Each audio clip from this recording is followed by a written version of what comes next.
سلیمان علیہ الصلاۃ والسلام کی اللہ نے بہت تعریف کی ہے کہ دنیا بھی دی ہم نے ان کو، دین بھی دیا. دین تو سارے پیغمبروں کو ملا، مگر سلیمان علیہ السلام کو جیسی دنیا ملی ایسی نہ ان سے پہلے کسی کو ملی نہ ان کے بعد کسی کو ملے گی. اتنی دنیا اللہ نے سلیمان علیہ السلام کو دی کہ سلیمان علیہ السلام نے اللہ سے دعا مانگی تھی، اللہ مجھے ایسی بادشاہت دے کہ میرے بعد کسی کو نہ ملے. تو بس یہ تو انتہا ہو گئی نا بھائی، قیامت تک کسی کو نہ ملے، ایسے پاکستان کے کسی صدر کو بھی نہ ملے، ایسی حکومت چاہیے. حکومت مراد یعنی اتنے وسائل چاہیے. تو اللہ نے سلیمان علیہ السلام کے ماتحت ہواؤں کو کر دیا، اور سمندر کے ہیرے جواہرات جو بھی قیمتی پتھر تھے وہ جنات نکال کے لاتے تھے، جنات کو تابع بنا دیا. اتنی زبردست حکومت. لیکن موت کا منظر بڑا عجیب. میں پہلے سوچتا تھا یا اللہ تو نے سلیمان علیہ السلام کو اس طرح سے کیوں موت دی ہے؟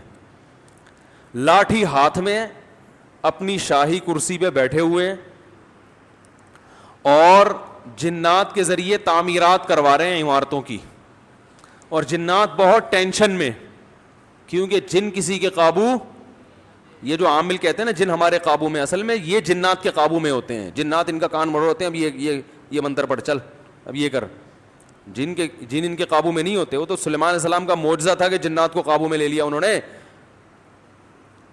یہ کہاں سے، یہ کیا، ان میں کون سے کچھ کیوں قابو آئیں گے؟ جن بولیں گے تم ہو کیا، تمہاری اوقات کیا ہے؟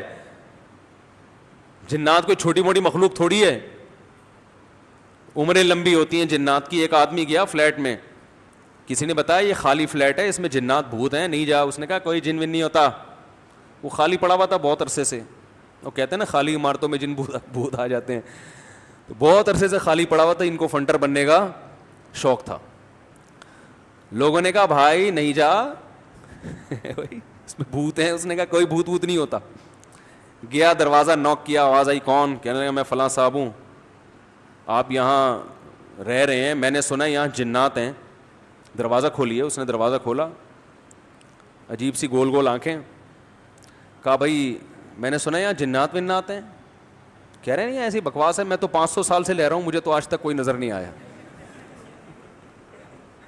کہنے لگا میں تو 500 سال سے رہ رہا ہوں، مجھے تو ابھی تک کوئی نظر نہیں. یہ بے ہوش یہی جن تھا بھائی، 500 سال سے انسان تو نہیں رہ سکتا. اچھا یہ عامل لوگ نا یہاں بیوقوف بناتے ہیں. ہم نے صحابی جن کو دیکھا ہے، کیونکہ جب یہ سنتے ہیں نا کہ جنات کی عمریں لمبی، تو 1400 سال پرانا جن بھی نکال کے لے آئیں گے. یہ الو بنانے کے علاوہ کچھ بھی نہیں ہے. صحابی جن کو دیکھا ہم نے، تابعی جن کو دیکھا ہم نے، اس جن کو دیکھا جس نے حضرت علی کی صحبت اٹھائی، سب بکواس کرتے ہیں. اور بعض ہمارے نیک لوگ بھی ان سے متاثر ہو جاتے ہیں، بڑے علماء بھی بعض ان سے متاثر ہو جاتے ہیں. ہمارے ہاں کسی چیز سے متاثر ہونے کے لیے بس اتنا کافی ہے کہ امکان کے درجے میں صحیح ہو. جیسے آپ کسی کو یہ بتا دیں نا کہ یہ کھانے سے یہ ہوتا ہے، تو امکان تو ہے نا کہ ہو سکتا ہے ہوتا ہو. ریسرچ ہے؟ ریسرچ نہیں ہے بھائی، امکان کافی ہوتا ہے ہمارے ہر چیز. حالانکہ کسی بھی دعوے کے لیے امکان، بھائی میں دعویٰ کروں اس نے میرے 1 لاکھ روپے لیے ہیں، اگلا کہہ رہا ہے کیا دلیل ہے؟ میں کہتا ہوں ممکن تو ہے نا کہ تم نے لیے ہوں، تو اس سے دلیل، اتنی دلیل کافی ہوگی؟ او بھائی یہ امکان کافی نہیں ہے، گواہوں سے ثابت کرو کہ لیے. یا تو یہ اقرار کرے یا گواہوں سے ثابت کرو. ہمارے یہاں دیکھا جاتا ہے بھائی جادو نبی پہ جب ہو سکتا ہے تو ہو سکتا ہے اس پہ بھی ہوا ہو. وہ ہو سکتا تھوڑی دلیل ہوتی ہے. سمجھ میں نہیں آ رہی بات. امکان تھوڑی ہوتا ہے. ابو بکر پہ کیوں نہیں ہو گیا جادو، حضرت عمر پہ کیوں نہیں ہو گیا؟ اس کا مطلب آسان کام نہیں ہے. نبی پہ کیوں ہو گیا تھا؟ اس کی ایک وجہ تھی کہ وہ کہتے تھے نبی صلی اللہ علیہ وسلم جادوگر ہیں، تو اللہ نے آپ سے اس طعنے کو دور کرنے کے لیے ہونے دے دیا تھا تاکہ لوگوں کو یقین ہو جائے کہ یہ جادوگر نہیں ہے، کیونکہ جادوگر پہ جادو نہیں ہوتا. اس میں حکمت ہے نہیں، ورنہ یہ آسان کام نہیں ہے بیٹھے ہوئے کچھ بھی ساس کو بہو سے لڑا دیا. اپنی حرکتیں ٹھیک نہیں ہوتی، اور وہ جب پھڈے ہوتے ہیں تو بجائے اپنی حرکتیں ٹھیک کرو کہ یار کس میں فالٹ ہے اس کو صحیح کرو، فوراً کس پہ ڈال دیتے ہیں، ایک نئی جنگ چھیڑ دیتے ہیں. نند نے لڑوایا ہمیں، یہ نند نے ہمارے گھر میاں بیوی میں کیا کروایا؟ پھڈا. خود اپنی حرکتیں ٹھیک نہیں ہے، ڈال کس پہ رہے ہیں؟ کوئی جٹھانی پہ ڈال دے گا، کوئی نند پہ ڈال. ایک نیا جنگ. اب نند سے پہلے 2 آپس میں لڑ رہے تھے، اب تیسری جنگ بھی شروع کہ اس نے کیا ہے. تو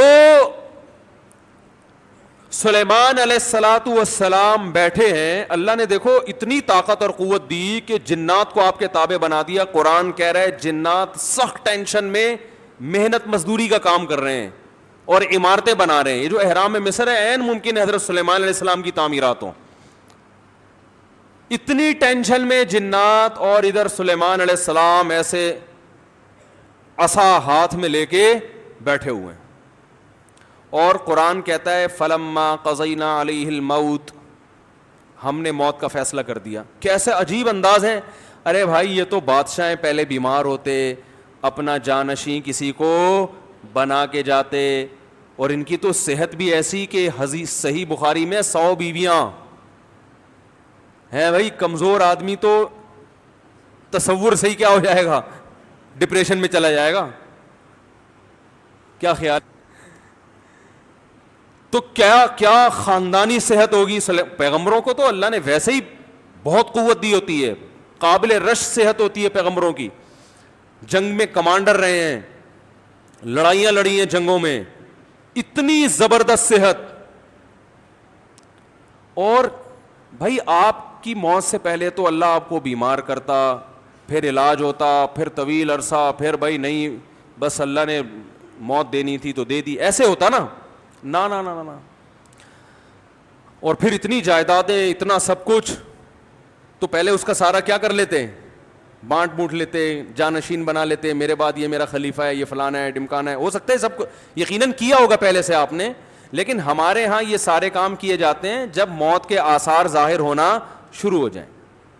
ادھر قرآن کہہ رہا ہے فلما قضینا علیہ الموت, ہم نے سلیمان کو موت دینے کا ارادہ کیا. اور کس وقت؟ جب وہ بیٹھے ہوئے تعمیراتی کام کروا رہے ہیں جنات کے ذریعے اور انسانوں کے ذریعے. اور اللہ فرماتے ہیں ایسے فرشتہ آیا, روح نکال کے چلا گیا. انبیاء کا جسم موت کے بعد بھی خراب نہیں ہوتا. مرزا غلام احمد قادیانی کی قبر کھول کے دیکھو, اگر ایک ہڈی بھی بچی ہوئی ہے نا, ایک ہڈی بھی اس کمبخت کی باقی ہے, تو جو سزا دینا چاہو آپ دے سکتے ہو. سمجھ رہے ہو, نبی کی کا جسم کبھی بھی خراب نہیں ہوتا. قادیانی ہو سکو اس کی ایک دفعہ قبر کھول کے دنیا کو دکھا دو بس تم. انبیاء کا جسم خراب نہیں ہوتا. تو قادیانی ہو سکتا ہے یہ گستاخی کریں کہ نبی صلی اللہ علیہ وسلم کی تو قبر کوئی کھول نہیں سکتا. تو بھائی نبی صلی اللہ علیہ وسلم کو ہم بھی نبی مانتے ہیں اور آپ بھی نبی مانتے ہیں, اور آپ پر تو اجماع ہے, بلکہ اس کو تو غیر مسلم بھی مانتے ہیں کہ آپ کی باڈی خراب نہیں ہوئی ہے, اس لیے کہ آپ صلی اللہ علیہ وسلم کے جسد اطہر کو قبر مبارک سے نکالنے کی بہت زیادہ کوششیں ہو چکی ہیں ماضی میں, غیر مسلموں نے کی ہیں سرنگیں بنا بنا کے. اس کا مطلب ان کو بھی پتا تھا کہ جسم کیا ہے, سلامت ہے.